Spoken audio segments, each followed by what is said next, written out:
Les femmes vivent évidemment un passage du milieu de vie qui est très singulier, avec énormément d'enjeux à la fois domestiques, esthétiques, professionnels.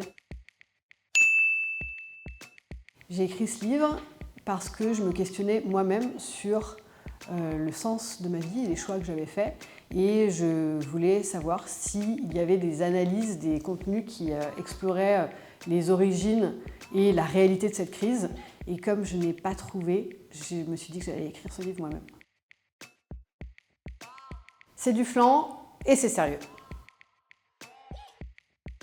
Elle fait peur parce qu'elle est très ancrée dans nos représentations collectives et dans les imaginaires qui sont liés aux films, aux séries, tout ça. Et elle serait un passage théâtral et un peu dévastateur, alors que c'est pas forcément comme ça.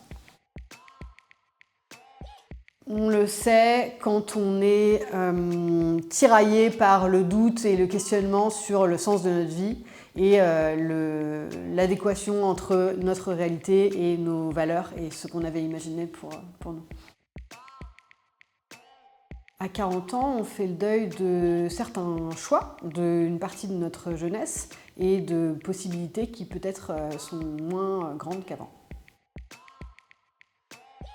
C'est une crise qui est genrée parce qu'on a des stéréotypes qui sont très masculins et sexistes, mais les femmes vivent évidemment un passage du milieu de vie qui est très singulier, avec énormément d'enjeux à la fois domestiques, esthétiques, professionnels.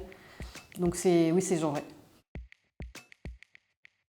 Les réseaux sociaux ont tendance à nous faire nous comparer sans cesse aux autres et à véhiculer l'idée qu'il faudrait réussir sa vie, choisir son bonheur en permanence. Et donc oui, je pense que ça peut accentuer les enjeux de la crise de la quarantaine.